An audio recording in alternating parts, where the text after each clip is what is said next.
그 국회 사무처 국정감사를 할 때는 국회의장 비서실장이 출석해야 된다. 서지영 의원이 국회 국감장에서 비서실장 당장 나오라고 폭탄 발언을 던졌습니다. 한번 들어보시죠.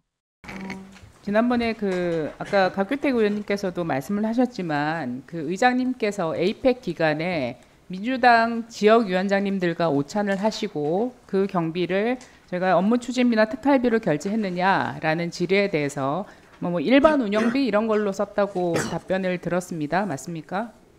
네. 그리고 의장님께서는 울산에도 가셔서 울산의 지역위원장들과 그다음에 기초의원들하고 시구의원들과도 만남과 식사를 가지시고 경비를 지출한 걸로 알고 있는데요. 그것은 어떤 경비로 지출했습니까? 의장님으로서의 하는 행사에 대해서 저희가 네. 사무처에서 총장님 잘 일일이 모르시는 것 같아서 네. 제가 지난번에 국감 때 분명히 말씀드렸듯이 그때 제가 양당 간사님께 요청을 드렸었는데 이제 국회 사무처는 그 국회 사무처 국정감사를 할 때는 국회의장 비서실장이 출석해야 된다. 그럴 때가 됐다라고 제가 말씀을 드렸습니다.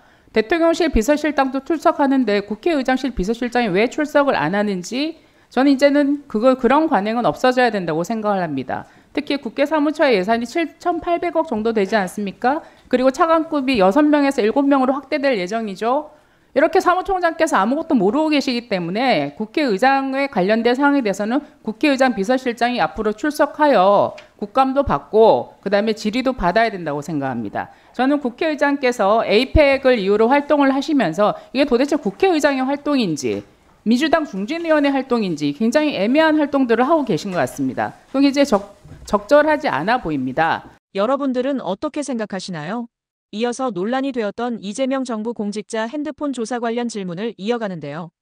사실상 공무원 사찰 TF가 이제 떴습니다. 이 상황에 대해서 굉장히 놀라웠는데요. 그 인권위의 진정이 아까 됐다고 하셨죠, 위원장님? 예. 그 헌법 존중 정부혁신 TF의 공무원 핸드폰 제출은 사실상 불법 사찰이며 민주주의 국가에서 상상조차 할 수 없는 국가 폭력이자 인권 유린이다. 라는 취지로 진정이 접수된 걸로 알고 있는데요. 이거 진정 사항 어떻게 지금 처리되고 있습니까? 지금 이제 접수가 된 상태인데요. 저희가 조사 사항에 대해서는 진정 사건에 대해서는 저희가 그 비공개로 하기 때문에 이 자리에서 구체적인 답변 못 해드린 걸 양해해 주시기 바랍니다. 잘 진행을 해 주셔야 될 것 같습니다. 이게 75만 명이나 되는 공무원들이 다 지켜보고 있는 사항이기 때문에 인권위에서 이것을 인권 보호의 관점에서 그리고 자유의 관점에서 면밀하게 들여다보셔야 될 것 같고요. 오늘 수많은 공무원들께서 이거 영상을 보신다면 저는 대통령께서 가지고 있는 노하우를 좀 알려드리고 싶습니다. 대통령께서는 옛날에 본인도 핸드폰 여러 대 가지고 계셨죠. 성남시장 시절에서는 7년간 동일 번호의 휴대전화 6대를 쓰셨어요. 그리고 2012년에 14년까지는 휴대폰 3대를 동시에 사용하는 것이 밝혀졌고 김혜경 여사 역시 핸드폰 5개나 가지고 쓰셨는데 단 하나도 찾지 못해 증거 불충분으로 당시에 무혐의 처분을 받은 바가 있습니다. 참으로 노하우를 잘 가지고 계신 것 같습니다. 그래서 대통령께서는 과거에 이런 말씀을 하셨죠. 공무원 여러분들 이거 잘 보십시오. 사고를 치면 전화기를 뺏기면 안 된다. 이 전화기에 여러분의 인생 기록이 다 들어있다. 어디서 전화했는지, 언제 몇 시에 어디서 무엇을 냈는지 다 싹 다 본다. 압수수색 시에는 비밀번호를 잊어버렸다고 하면 된다. 이런 노하우를 아주 잘 대통령께서 전해주셨습니다. 그래서 그런지 대통령의 측근인 김현지 부속실장도 대통령과 관련된 사건이 발생했을 때마다 핸드폰을 변경해 왔습니다. 제가 지난번에도 말씀드렸죠. 심지어 지난번 국감 시작되는 첫날에도 핸드폰을 하루에 2번을 바꿨던 적이 있습니다. 대통령 부부와 대통령 측근들은 이렇게 휴대폰 관리를 철저하게 해왔습니다. 75만 명의 공무원 여러분, 대통령의 노하우를 잘 따라서 대처하시기 바랍니다. 이 사건에 대해서는 지난번에 문재인 정부에서도 이렇게 핸드폰을 가져가서 들여다본 적이 있었죠.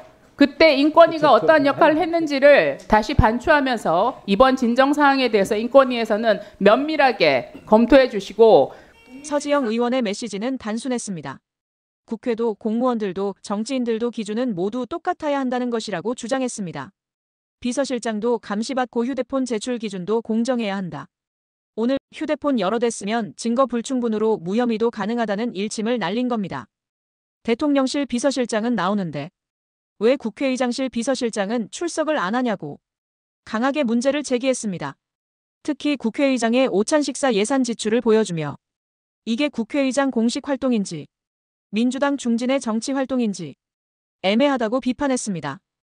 공무원들에게 휴대폰 제출을 강요하는 것이 사실상 불법 사찰이고 인권 유린이라는 진정이 인권위에 들어갔다고 지적했습니다. 그리고 여기서 터진 핵폭풍 풍자.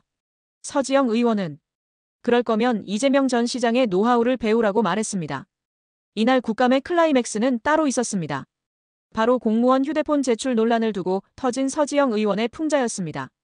최근 일부 공무원들이 감찰 과정에서 휴대폰 제출을 요구받아 사실상 불법 사찰이며 인권 침해라는 진정이 인권위에 들어간 상황을 언급하며 그는 전례 없는 비유를 꺼냈습니다. 바로 이재명 전 성남시장의 휴대폰 다중 사용 사례였습니다. 과거 여러 대의 휴대폰을 사용했고 그 과정에서 증거 불충분으로 무혐의 처분을 받은 사례가 있다는 점을 꼬집으며 그는 이렇게 말했다고 합니다.